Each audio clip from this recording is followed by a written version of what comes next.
بسم اللہ الرحمن الرحیم وَلَقَدْ عَلِمْنَا الْمُسْتَقْدِمِينَ مِنْكُمْ وَلَقَدْ عَلِمْنَا الْمُسْتَأْخِرِينَ صدق اللہ العظیم۔ درود پاک پڑھ لیں۔ اللہم صلی علی محمد وعلی آل محمد کما صلیت علی ابراہیم وعلی آل ابراہیم انک حمید مجید۔ اللہم بارک علی محمد وعلی آل محمد کما بارکت علی ابراہیم وعلی آل ابراہیم انک حمید مجید۔ پارہ نمبر 14 سورۃ الحجر ہے۔ سورۃ الحجر کا رکوع نمبر 2 ہے اور آیات نمبر 24 سے لے کر آیات نمبر 27 تک کی آیات زیر درس ہوں گی۔ آیات نمبر 24 سے متعلق کل کے درس میں بھی صرف ترجمہ ہوا تھا، تھوڑی سی وضاحت باقی ہے آیت نمبر 24 کی، کہ اللہ تعالیٰ ارشاد فرماتے ہیں وَلَقَدْ عَلِمْنَا الْمُسْتَقْدِمِينَ مِنْكُمْ وَلَقَدْ عَلِمْنَا الْمُسْتَأْخِرِينَ، اور البتہ تحقیق ہم جانتے ہیں ان لوگوں کو جو تم سے پہلے گزرے، وَلَقَدْ عَلِمْنَا الْمُسْتَأْخِرِينَ، اور ان کو جو تم سے بعد میں آنے والے ہیں۔ اب اس کی مختلف تفسیریں ہیں کہ مستقدمین اور مستاخرین سے مراد، یعنی مستقدمین سے مراد تو وہ امتیں ہوں گی جو پہلے گزر گئی، اور مستاخرین سے مراد وہ امت جو آخر میں آنے والی ہے۔ اللہ پہلوں کو بھی جانتا ہے، اللہ بعد والوں کو بھی جانتا ہے۔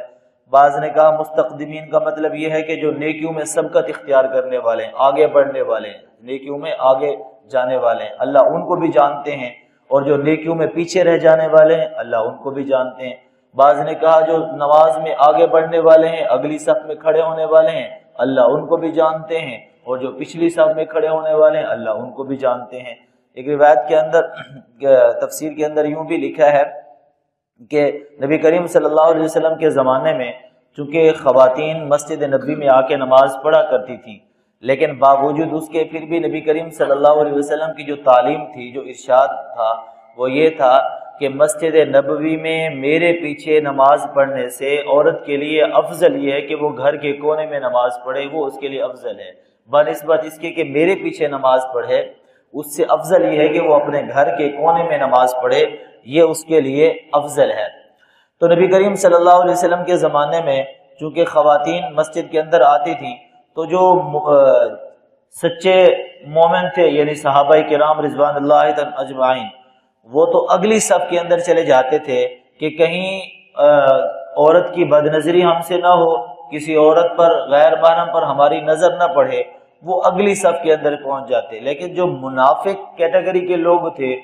وہ پچھلی صف میں ہوتے تھے تاکہ ہم عورتوں کو جھانک سکیں، عورتوں کو تاڑ سکیں۔ منافقین کا یہ شیوہ تھا۔ چنانچہ ایک عورت کے بارے میں آتا ہے کہ وہ خوبصورت تھیں صحابیات میں سے، تو وہ جب نماز پڑھنے کے لیے آتی تھیں تو بہت سارے لوگ اس کی وجہ سے پچھلی صف میں ہو جاتے تھے تاکہ ہم اس کو جھانکیں، منافقین قسم کے لوگ۔ اور جو صحابہ کرام نبی کریم صلی اللہ علیہ وسلم کے سچے سچے عاشق اور 100% متبع رسول تھے، وہ تو اگلی صف میں ہو جاتے تھے کہ کہیں ہم سے بدنظری نہ ہو۔ لیکن فتنے کا اندیشہ تو صحابہ کرام رضوان اللہ اجمعین کے دور میں یہ ہو گیا تھا، باوجود اس کے کہ حضور صلی اللہ علیہ وسلم کے زمانے میں اگرچہ مسجد کے اندر جماعت میں آقا کے پیچھے نماز پڑھنے کے لیے عورتیں آتی تھیں، لیکن فتنے کا اندیشہ صحابہ کے دور میں بھی ہو گیا تھا اس بات کا کہ بھی کہیں جو ہے نا لوگوں کے دلوں میں شیطان وسوسہ نہ ڈالے۔ اس وقت ہی منع کر دیا کیا بہت سے صحابہ نے اپنے گھر والوں کو کہ اپنے گھر کے اندر نماز پڑھو، یہ تمہارے لیے افضل ہے بنسبت اس کی کہ تم مسجد کے اندر جاؤ۔ تو فرمایا وَلَقَدْ عَلِمْنَا الْمُسْتَقْدِمِينَ مِنْكُمْ وَلَقَدْ عَلِمْنَا الْمُسْتَأْخِرِينَ، تو فرمایا کہ اللہ ان کو بھی جانتا ہے جو اگلی صف والے ہیں، اور ان کو بھی جانتا ہے جو پچھلی صف میں ہیں۔ پچھلی صف میں کون کس نیت کے ساتھ کھڑا ہے اللہ اس کو بھی جانتا ہے، جیسے کہ میں نے اشارہ کیا کہ منافقین پچھلی صف میں کیوں ہوتے تھے،